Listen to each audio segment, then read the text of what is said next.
pagitan ng isang bundok sa Thailand, matatagpuan ang isang misteryosong tribo na may kakaibang tradisyon. Ang kanilang kwento ay kumalat sa iba't ibang bahagi ng mundo, lalo na ang tradisyon ng mga kababaihan na nagsusuot ng mga brass ring sa kanilang leeg para humaba daw ito. Pero dahil sa digmaan sa kanilang bansa sa Myanmar ay napilitan silang tumakas papunta sa kabundukan ng Thailand at ang tanging daladala lang nila ay ang kayamanan ng kanilang kultura. Pero pati ito ngayon ay nanganganib na mawala na dahil sa modernong pagbabago. Mula sa syudad ng Bangkok, 12 oras ang biyahe sa tren papunta sa probinsya kung saan malapit ang lokasyon.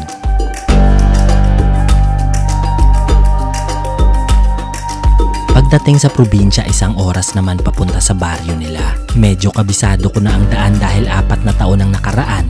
Simula ng una ko itong napuntahan at nakausap ang isa sa pinakamatandang miyembro ng kanilang tribo. At nangako ako na babalik ako dito para ipakita sa mga kapwa ko Pilipino ang kanilang kultura. Pero nang malapit na kami, ito ang tumambad sa amin.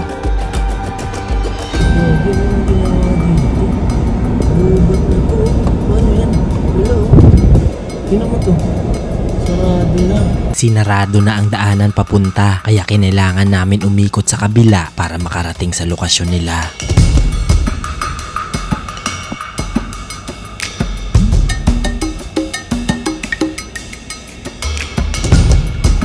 At pagdating namin dun, hindi namin inasahan ang aming naabutan. Mukha na itong abandonado. Ganito ang itsura nito dati. At eto na siya ngayon. Ito yun, natatandaan ko na to. Gagi, hindi ko na tayo guys. Pumasok pa kami baka inaayos lang ito. Pero pagdating namin sa loob, ito ang sumalubong sa amin. Nakasarado na. Ito yung entrance nila dati. Eh parang wala nang tao. Parang abandonado na siya guys. At mas lalo pa kaming nagulat nang dumiretso pa kami sa loob. Shucks. Abandon na siya. Wala na sila dito. Tingnan mo. Ito yung mga bahay nila dati guys. Ang dating nayon na makulay at masaya ay bigla na lang inabandona. Oh my God. Hindi ako makapaniwala sa mga nakikita ko dahil parang kailan lang ay isa ito sa mga dinadayo ng tao. At sariwa pa sa utak ko ang mga alaala ng pagpunta namin dito. Grabe, dati dito sila nakatira guys. Pumasok kami para tingnan anong meron sa loob. Dito po yung ibang gamit nila guys. At bakas dito ang simple at payak na pamumuhay nila. Mga laruan, naiwan pa dito. Biruin mo dito sila nakahiga sa papag guys. Ito yung mga kwarto nila. Pati mga gamit sa kusina, naiwan din nila. Yung lutuan nila, naiwan pa dito. Dumiretso pa kami sa loob baka sakaling may mapagtanungan kung nasaan na sila. May mga naiwan pang dun, tao. So check natin kung meron pa mga tribo dito guys. Kaya pinuntahan namin agad para malaman ang dahilan ng kanilang paglisan. Tatandaan ko pa to dati guys. Dito pa kami nagpicture dati. Grabe yung nagagawa ng panahon. Habang papunta makikita pa rin dito ang bakas ng kanilang kultura. Pero sadyang nakakapanghinayang makita ang kalagayan nito ngayon. Yun guys, may nakita kami mga tao pa dito. Yun, lalakad. Kung dati mga katribo nilang kabataan ang sasalubong sa'yo tulad ng inaasahan, ngayon isang matandang babae na malumanay ang sumalubong sa amin. Ito si Nanay. พี่ค่ะสวัสดีค่ะพี่เมื่อก่อนเราเคยมาที่นี่ประมาณ5 ปีที่แล้วหรือว่า4 ปีที่แล้ว Tinanong namin kung nasaan ang tribo na nakatira dati dito. Lujak. Ano? Teme. Oh. Yun kilala nila guys. ที่โคซัว Kilala niya ang mga nasa litrato dahil isa pala siya sa miyembro ng tribong hinahanap ko. Pero napansin namin na wala na siyang brass rings sa kanyang leeg. At kahit nagbago siya ng bihis, hindi nito hinubad ang kanyang pagkapedang. ไปทำงานแล้วไม่ขายที่ร้านแล้ว nagtatrabaho na daw. At nang tinanong namin bakit sila nagsara, พ่อเลี้ยงตายกี่ปีแล้ว5 ปีnamatay daw yung dating nag-organize dito kaya nagsara. Baka sa kanya mukha ang kalungkutan ng maalala niya ang iba niyang kasama. Pero may pinaghuhugutan daw sila ng lakas para magpatuloy. Tuwing hapon pupunta sila dun sa church. Paiด้วยไหมน้องpaiไหม Sinamahan niya kami para puntahan ang simbahan nila at habang papunta, madadaanan mo ang mga bahay na dating tinitirhan ng mga tribo nila. Ganito ang itsura nito dati at eto na siya ngayon, unti-unti nang nabubulok ng panahon. Sobrang sigla dito dati guys. Maraming nagbibenta. Tapos yung iba, nagsara na siya. Nadaanan din namin ang kanilang munting eskwelahan. Meron itong maliliit na upuan kung saan pwede magtabi-tabi ang mga batang estudyante. Now 5 years ago, ito na siya. Grabe yung nagagawa ng panahon guys. Wala talagang permanente sa mundo. Halos lahat dito ay sira-sira na. Naabandona na siya at sira na. Pero merong isa dito na okay pa talaga siya guys. Pero ang simbahan nila hanggang ngayon malinis pa rin at buong buo.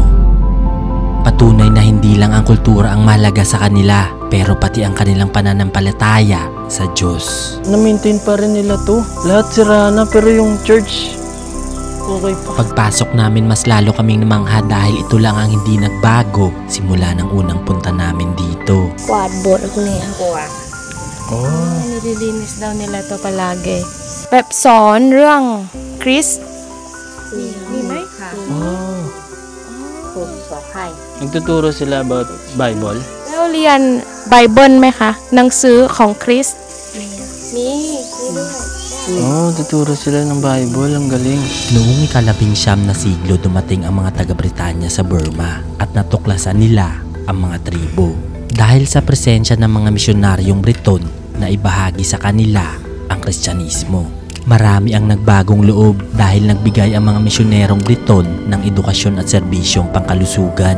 Nagtayo rin ang mga misyonero ng paaralan at lumikha ng sistema ng pagsusulat para sa wika ng tribo na nakatulong sa pagpapanatili ng kanilang kultura. ชื่อแม่เยซูอะไรครับ Mary Joseph. Mary and Joseph. Sabi ko, anong pangalan ng parents ni Jesus? Mary and Joseph daw. Kahit iba-iba din daw ang relihiyon nila dito, hindi nila pinapabayaan ang mga simbahan. Ito yung Buddhist church nila. Mapa-Buddhist man o Kristiyano. Bago umalis nagtanong kami kung alam niya saan matatagpuan ang mga katribo niyang nakausap ko dati. Kon ni Yunay Kap. Pero malungkot na balita ang aming natanggap. Patay na siya. Siya lang. Eto, lumipat daw doon sa malapit sa Tiger Kingdom, tapos doon na siya namatay. Yung isa, umuwi ng Burma, doon namatay. Sa point na to, tinanggap na lang namin na hindi na namin ulit sila makikita. Pero may tinuro silang lokasyon na posibleng kinaroroonan ng mga batang katribo nila. Medyo mahirap daw ang daanan papunta, kaya kinabukasan, nagsimula agad kami.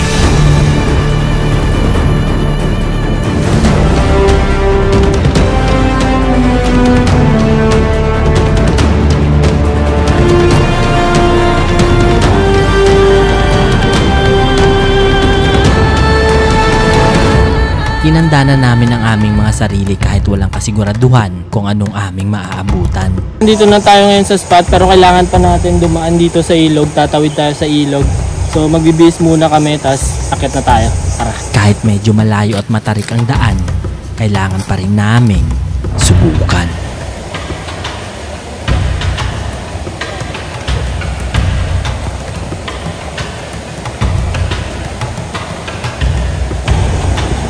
Grabe yung daanan.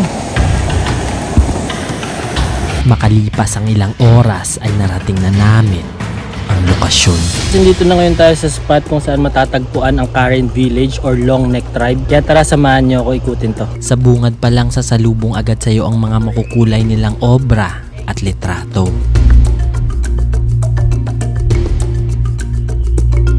Meron ding mga gamit na animoy bumalik ka sa nakaraan.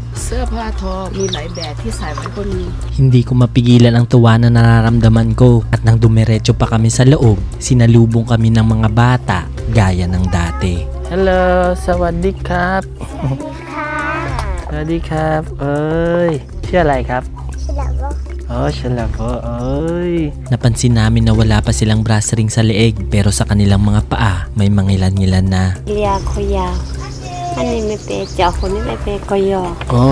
Tinanong namin kung ilang taon ng mga bata bago sila lagyan ng mga brass rings. พี่ใส่เลขเมื่อไหร่คะ แต่อายุตั้งแต่5 ขวบ 5 years old 5 years old?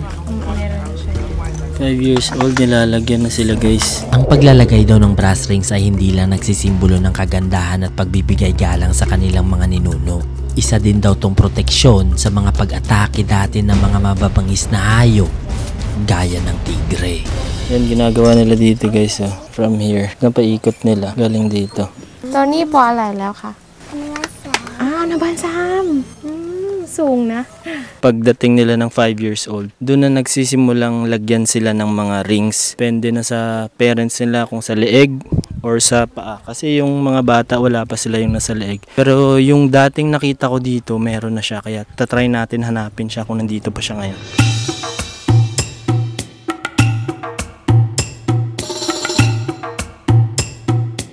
Ito yung isa sa mga binibenta nila guys. Sila rin may gawa nito. Mga damit. Ang ganda. Pangunahing pangkabuhayan nila ang pagtitinda dahil konti lang ang oportunidad nila dito. Dahil hanggang ngayon, hindi sila legal na mamamayan ng bansang Thailand. Kaya ang pagbisita dito at pagbili ng paninda sa kanilang munting tindahan ay malaking bagay na para sa kanila. Dalawa lang sila nagbibenta. So ito mostly sa mga nadadaanan namin dito, puro bata. Pero before, mga elders yung mga nadadaanan namin. Pero itong part ng village na to, puro halos lahat bata na. Ito, ano naman to, nilalagay nila to sa wall. Meron silang mga sing-sing dito. Tapos, kakaiba. Parang itong Doctor Strange eh. Bukod sa mga tela, nagtitinda din sila ng mga tradisyonal na laruan. Yan niya, like. Oh. Oh, okay. อายุเท่าไหร่ครับ 17 ค่ะ 18 พูดภาษาอะไรคะประมาณ Myanmar. Oh. Ang ilan sa kanila ay hindi pa masyadong nakakapagsalita ng wika ng Thailand, kaya kailangan magdahan-dahan pag nakikipag-usap. ใส่เลขน้องอายุเท่าไหร่ พูดไม่เป็น พูดไม่เป็นไม่ใช่ว่าน้องไม่เป็น Oh. ภาษาไทยเท่าไหร่คะ เท่าไหร่ 200นะ 200 din ang ganda So, yung iba sa kanila nakapagsalita ng Thai, pero halos lahat dito hindi nakapagsalita. So, mahirap makipag-usap sa kanila, guys. Hadi kap. Ito silang dalawa. Hadi. Nong kap. Nakakatuwang makita na meron pa ring mga taong kontento na sa kung anong meron sila. Walang stress, walang gulo, at tanging pasasalamat lang kung anong ibigay ng mundo. Kapansin-pansin pa din dito ang kapayapaan ng kanilang pamumuhay. Kahit simple, pero baka sa mga mukha nila, ang saya. ทุกอย่างพี่ทำเองใช่ไหมคะนี่ด้วยอะคะอันนี้สวยมาก Siya lahat may gawa yan. Habang dumadami ang mga brass rings na nilalagay, mas lalong nagiging limitado ang galaw nila. อันหนึ่งทำกี่วัน 2 วัน 2 days. So 2 days sila bago matapos. Grabe. ครูบักกี้พี่พูดภาษาอะไรคะ ภาษา เมียนมา เมียนมาใต้ Ilang taon na sila dito? Kadama? กี่ปีแล้วคะ แต่หลังปี1 ปี 1 ปีเอง Medyo naapektuhan din ang kanilang boses dahil sa bigat ng brass ring sa kanilang leeg. ตอนนี้ใส่เลขกี่ขวบคะ ใช่ดูถ่ายดูถ่าย ทั้งแต่ปี ดูถ่าย 25 pieces Oh, 25 ว้าว แต่ก็คนนี้ไม่ Meron din daw siya sa paa, guys. แล้วใส่ทำไมคะพี่ทำได้ไหมใส่ทำไมคะ ใช่ทำไมตัวเตี้ยตั้งแต่สติตั้ง แม่คะ เนี่ย Mostly ng mga income nila dito, guys, nanggagaling sa local made na mga ginagawa nila. From scarf, tapos ito mga souvenirs, sila lahat may gawa niyan guys. Ito yung pangkabuhayan nila dito. ใส่แรกน้องอายุเท่าไหร่ใส่สองขวบ So 2 years old pa lang siya, meron na siyang ring sa leeg, no? Nilalagay daw to habang bata pa dahil malambot at flexible pa ang kanilang mga buto. At kada taon kailangan nilang dagdagan para mas lalo itong humaba. ทีแรกใส่อันนี้ค่ะเมื่อไหร่คะ อายุ 2-3 ขวบก็เริ่มใส่ 2 to 3 Wow! years ใส่ได้นิดเดียวค่ะ มันpero konti pa lang nila แล้วใส่ทำไมคะ เป็นประเพณีอย่างเงี้ยค่ะ Ayon sa kanila, gumagawa ang brass rings ng isang ilusyon pagsuot nila ito dahil hindi daw nito pinapahaba ang leeg kundi tinutulak pababa ang kanilang balikat at dibdib. Kaya lumilitaw na humahaba ang leeg dahil sa collapse na collarbone. Grabe to. Pi, ani talay? Pi? Songlay. Pi, ani? Lujak da yan, kap? Ani, kap? Tinanong namin kung kakilala nila ang kasama ko sa litrato. Đang ốp phá tiền đây phần ốp tiền cô chứ tiền phá thì cái cả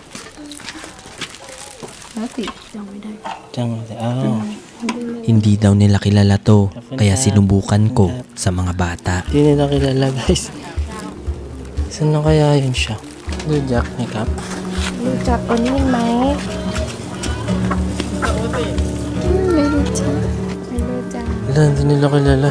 Pero 5 years na rin kasi yun eh. Ayu tao lai? Lang kap? 10 Ah, 10 years old na siya. Siya lai kap? ชื่อเอไวค่ะ Siya ay. Siya lai kap? ซิกะ Sika. Ang พูด galing. ภาษาอังกฤษได้ไหมคะ ได้แต่ขายของค่ะ แค่ขายของ about selling only she Oh, knows okay. English terms about selling buy something at night ฮะ buy something at kuya Buy something. Oh, very good. Nakakatuwang makita na sa murang edad ay natututo na sila ng mga paraan para sa ikakaunlad ng kanilang kabuhayan. How much? 150 บาท Wow, very good. Keng สุ ma. ดีก็150 บาท 150. อันนี้มันมีที่ตัวละ20 บาท 20 baht. Oh, ito 20. Ito mga gawa nila guys. อันเล็กเท่าไหร่ 100 บาทค่ะ อันนี้ทำเองค่ะ ทำเองgawa niya daw to After bumili ng tanong ako kung nandito ba ang kasama ko sa litrato. Ano yung? ไม่รู้จักค่ะ Lujak tayo may? Pero hindi rin nila kilala to hanggang sa nakausap namin ang isa nilang katribo.